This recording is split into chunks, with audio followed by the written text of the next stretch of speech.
Magandang araw, ako po si JM De Jesus para sa Pasada Balita ngayong alas 4.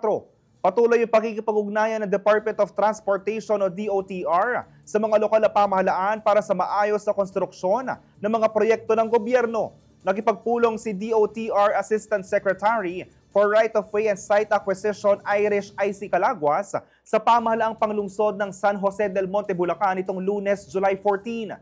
Dumalo rito si CSJDM Mayor Florida Robes, kasama si City Administrator Attorney Rizal de Mendoza, Chief of Staff Juan Miguel San Pedro at mga opisyal ng San Miguel Corporation o SMC upang talakayin ang itatayong MRT 7 Station 14 sa nasabing lugar. Samantala, nagkausap na rin si DOTR Secretary Vince Dizon at Manila City Mayor Francisco Isko Moreno Domagoso para sa right-of-way acquisition ng North-South Commuter Railway South Extension o NSCRX mula Tutuban patungong Santa Mesa, Manila. Kasama ng kalihim ang iba pang DOTR officials, partikular si Undersecretary Timothy John Batan of Rail Sector, Assistant Secretary Calaguas habang kasama ni Domagoso ang kanyang Chief of Staff na si Cesar Chavez at Secretary to the Mayor Letlet Zarcal. Nagpahayag naman ng suporta ang alkalde sa naturang proyekto.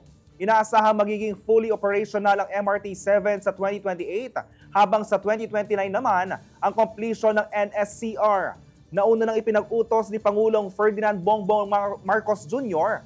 ang mas mabilis na implementasyon ng mga railway projects sa bansa sa DOTR para sa mabilis at kumbinyenteng biyahe ng mga commuters.